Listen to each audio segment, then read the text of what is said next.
Today we are kicking off. I'm filing the official paperwork with the Federal Election Commission, and I am declaring my candidacy for the United States House of Representatives.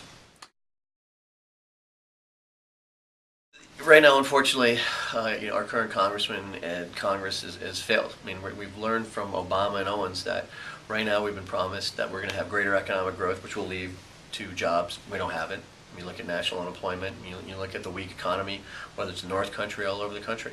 We're going in the wrong direction, whether it be on growth and jobs or actually taking measures, being a leader when it comes to getting our fiscal house in order, which is a fancy way of saying just trying to balance your budget and reduce the continuing growth of the federal debt. Right now, if you ask a person on the street and you see the approval numbers of Congress of whatever down in the teens, 12, 13%. But I mean, you think about his anti-growth policies, which again, that's when people want to say, I want to create jobs. Well, the federal government doesn't create jobs other than the few that it should have. It has to get out of the way and make sure private enterprise can go ahead and grow. And when you have a growing economy, guess what happens, Tim? You have more jobs. So when you go ahead and have things like voting in favor of Obamacare, which has obviously a tax rate increase, is on top of just actually nationalizing 1/6 of the economy. He voted to go ahead and continue with TARP, continue $800 billion bailout. On top of that, he wants to raise taxes. He wants to raise taxes on job creators. It's just simple as that. In a time right now where we want to continue to have growth and job focus, these are anti-growth policies. And those are just three off the top of my head. But these are wrong for the district, wrong for America, and that's why we're going to jump back in here and make sure we have a full exchange of ideas as to which direction this country and certainly which direction the North Country should go. Unfortunately, it's not going to work. I mean, we'll see if it ever sees the light of day in terms of passage in Congress, and that's a whole another discussion. But when you talk about, it's really just another stimulus plan. And if you think about what do we need to make sure that we grow the economy, we need a lot of things, but it's chief of which, and this is just it's common sense. But obviously, as a business guy, dealt with businesses small and large, all over the country, that people, especially here in the North Country, you need certainty. You need to know that when you go ahead and make an investment, that that you have a strong degree of conviction that it's a good opportunity, and that government's not going to undercut you.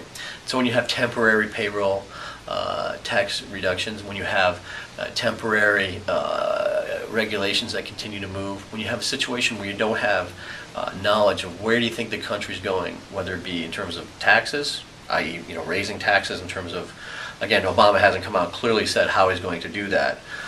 Or whether it comes to regulation, where we continue to get more regulation, whether everything from ozone and the EPA, just to common sense things that just never get overturned, that should be overturned. So if you take a step back and you think about it, be like, how are we going to get to where we need to go by things that don't give investors and business people confidence to go ahead and take the risk that they can grow their business and thereby creating more jobs. And on top of that, we just have, just a grab bag of, really things that are just democratic, stimulus things, where we have, in terms of, another $2 to $207 billion that are within the Obama plan, 240 of which are the payroll tax situation. And, and the chief of which there is, almost $60 billion to extend unemployment benefits. It's already 99 weeks. We're talking another, almost 150 weeks. That is not good for the economy. It's not good for people in terms of saying, hey, you get people that basically have unemployment insurance for 3 years. It's bad for the economy. It's also bad for those people because at some point in time your skills, if you don't work for 3 years, your skills degrade, your employment situation, and it just becomes more challenging to get a job. So we need, that's just the wrong policy, and it's really the wrong way to go ahead and give people the opportunity to get back in the workforce, which is what I'm all about. But you got to do that by basically having more job opportunities. And the government doesn't create jobs. The government needs to get out of the way to let the private sector grow. And that's the key word that we're going to have in this discussion, is that everyone can say they're for jobs, that's fine. But who's going to be in favor of creating growth? And with that growth, you'll have private sector job creation. And that's when things get going, and that's when people have opportunities to actually be gainfully employed and have great careers, whether it's here in the North Country or all over the country. First question is, will it get overturned? I mean, again, right now, currently in the country, there's there's a million different lawsuits, seems like, and there's conflicting decisions at the intermediate level, Court of Appeals level. So there's a good chance, if not a strong probability, that the Supreme Court will have to decide the question itself. In terms of the one core question, I mean, does the United States government have the power to tell you to do something that you otherwise wouldn't have to do when you're just sitting in your own living room doing it? It really becomes a technical legal question that all the scholars can debate about the Commerce Clause when you're sitting there. But does the government have the ability to mandate you do something? We've never had that before, ever, whether in any of the political or legal or legislative rulings and decisions that we've had over the course of our 200 plus years.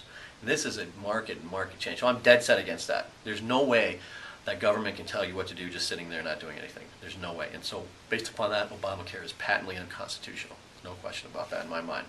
And I hope and trust the Supreme Court would, at the appropriate time, reaches that decision. As a congressman, as a future congressman, I'll work to make sure that we do everything we can to make sure that Obamacare doesn't get implemented, because as you know, it's staggered over time up to 2014, if memory serves, where different parts of the actual bill get phased in. State exchanges, things in terms of employer mandates, people with more than 50 employers and things like that get staggered in over time. And we will do in Congress whatever we can to make sure that before the decision gets overturned, i.e. before Obamacare gets ruled unconstitutional, to stop the implementation of it all. Well, look, I mean, we're talking about, again, it's going to be about growth. It's going to be about creating economic development. And, I know how to do that. I mean, I'm a business guy. I mean, I've been successful. I know exactly what it takes to run businesses, to turn businesses around, and to make sure that people, keep going and keep having the incentives, or at least, how about this, removing the disincentives from going out and being an entrepreneur, a business person. And that's nothing fancy. Just someone who's going to take a risk, say, hey, I'd like to open up a studio to cut hair. Hey, I got this great idea where I think I can create some sort of local manufacturing. Hey, I'd like to open up a new Mexican restaurant. Whatever the case might be, and these are just examples off the top of my head. If you have policies that make it hard to hire people, that put people at risk because they can't see a path where they can actually make money, and again, at the end of the day, you want entrepreneurs to go ahead and commit capital. And by committing capital, you have more people, places, and things going on. And that will actually need more people to run those things. And that is how jobs are created. It's about growth. It's about growing the economy.